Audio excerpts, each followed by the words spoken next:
Hello everyone, আমাদের চ্যানেলের আরেকটি ছোট্ট ভিডিওতে তোমাদেরকে অনেক স্বাগত। আগের ভিডিওতে তোমরা যেমনটা দেখেছো, আমরা অ্যানিভার্সারি ডেকোরেশনের জন্য টুকটাক জিনিসপত্র কিনতে গেছিলাম।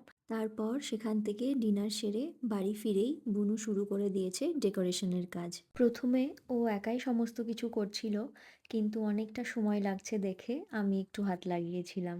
What is your contribution? আমার কন্ট্রিবিউশন কি বেশি আছে তো অ্যাস্থেটিক কন্ট্রিবিউশন আর নিজের আনঅ্যাস্থেটিক কন্ট্রিবিউশন Opinion দিতে চাস না? না। অল তোর ক্রেডিট কি গোজ মনে টু হয়েছে আমি করতামই না? আমি শুধু ইনস্ট্রাকশনই ফলো করছিলাম, বাকি কিভাবে কি সাজানো হবে সেই সমস্তটাই ছিল বুনুর আইডিয়া। 12টা প্রায় বাজতে যায়, তাই এদিকে একে একে সবাই বাড়ি থেকে ফোন করছিল উইশ করার জন্য। ডেকোরেশন প্রায় হয়েই গেছে, কেকের ওপর ক্যান্ডেলগুলো লাগিয়ে নিলেই পুরোটা কমপ্লিট হয়ে যাবে। এদিকে ভিডিও কলে আমার বোন, ভাই, মা সবাই ছিল। সবাইকে খুব মিস করছিলাম। প্রথম বছরের অ্যানিভার্সারিটা যদি সবার সাথে একসাথে কাটাতে পারতাম তাহলে সত্যিই খুব ভালো লাগতো। কিন্তু ইচ্ছে থাকলেও সবসময় সবটা সম্ভব হয়ে ওঠে না। এবার হয়তো হয়নি, কিন্তু কোনো একবার নিশ্চয়ই সবার সাথে এই দিনটা সেলিব্রেট করব। দেখতে দেখতে কখন ঘড়ির কাঁটা 12টা পেরিয়ে গেছে, আর সেই সাথে আজ আমাদের বিয়ের 1 বছর পূর্ণ হলো।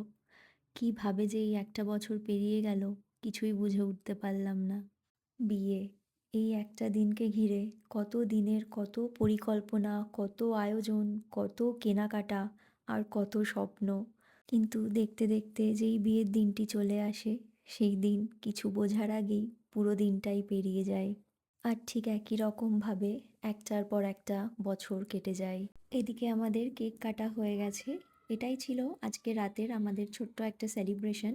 কালকের দিনের জন্য বেশ কিছু প্ল্যান আছে, যেগুলো একটা বড় ভ্লগের মাধ্যমে শেয়ার করব। আজকের এই সমস্ত কিছু এত সুন্দরভাবে সম্ভবই হতো না যদি না বুনু থাকতো। আজকের মতো এই পর্যন্তই। তোমাদের সাথে আবার দেখা হবে নতুন একটা ভ্লগে। Till then, stay tuned. By.